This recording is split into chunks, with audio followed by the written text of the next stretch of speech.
జీవితంలో ఒక్కసారైనా చేయాల్సిన యాత్ర చార్ధామ్. లతగారి ఆధ్వర్యంలో సంప్రదించండి.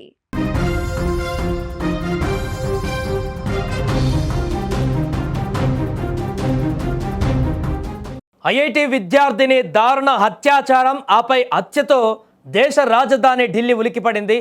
సీనియర్ బ్యూరోక్రాట్ కుమార్తె ఐఐటి గ్రాడ్యుయేట్ అయినటువంటి యువతి అత్యాచారం హత్యకు గురైంది.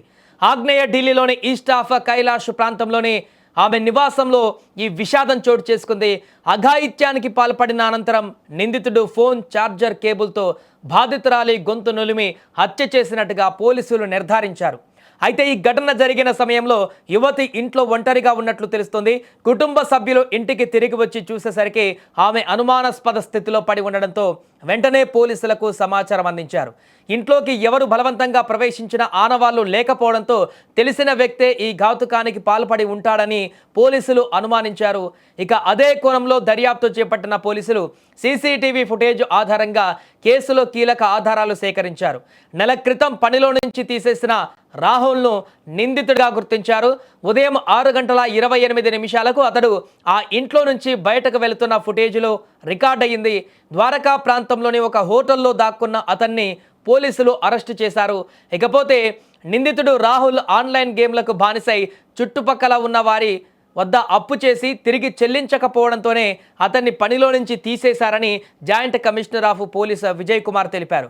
నిందితుడి పైన గతంలో ఆల్వార్లో ఒక లైంగిక వేధింపుల కేసు కూడా నమోదై ఉన్నట్లుగా విచారణలో తేలింది. అదనపు తాళం చెవి ఉపయోగించి ఇంట్లోకి ప్రవేశించి ఈ దారుణానికి పాల్పడి ఉంటాడని పోలీసులు భావిస్తున్నారు. ప్రస్తుతం నిందితుడిపై హత్య, అత్యాచారం, దోపిడీ సెక్షన్ల కింద కేసు నమోదు చేసి దర్యాప్తు కొనసాగిస్తున్నారు.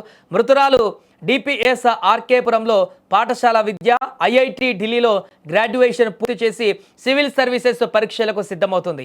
ఆమె మంచి నృత్యకారిణిగా పలు అవార్డులు కూడా గెలుచుకుంది.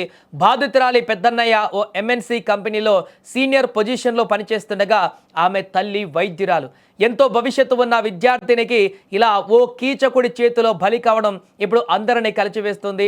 దీంతో ఢిల్లీలో జరిగినటువంటి ఈ ఘటన మరొకసారి సంచలనంగా మారింది. దేశవ్యాప్తంగా ఈ ఘటనకు సంబంధించినటువంటి వార్త వైరల్గా మారుతుంది. ఆ యువతిని ఇంత దారుణంగా అత్యాచారం చేసి హత్య చేసినటువంటి ఆ నిందితుడికి తగిన శాస్తి జరగాలి, ఖచ్చితంగా అతన్ని శిక్షించాలి, బహిరంగంగానే శిక్షించాలంటూ కూడా డిమాండ్లు వినిపిస్తున్నాయి. ఏదేమైనా కూడా ఒక ఉన్నతమైనటువంటి ఇంట్లో మంచి పొజిషన్లో ఉన్నటువంటి వారందరి ఇళ్లలో కూడా ఇలాంటి పరిస్థితి రావడం దారుణంగా మారింది.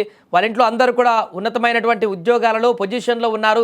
తను కూడా ఐఐటి కంప్లీట్ చేసి రేపో మాపో సివిల్స్లో ఎక్కడో ఒక దగ్గర తను కూడా ఆ యొక్క జాబ్ కొట్టేటువంటి అవకాశం ఉండేది. సివిల్ సర్వీస్లో ఒక సర్వీస్ ఓరియంటెడ్గా తను కూడా ఆ ఉద్యోగాన్ని చేరేటువంటి అవకాశం ఉండేది. అలాంటి ఉన్నతమైనటువంటి భవిష్యత్తు ఉన్నటువంటి ఆ యువతి జీవితాన్ని చిదిమేశాడు ఈ యొక్క యువకుడు. సో అతన్ని ఇప్పుడు దారుణంగా శిక్షించాలంటూ కూడా డిమాండ్లు వినపడుతున్నాయి.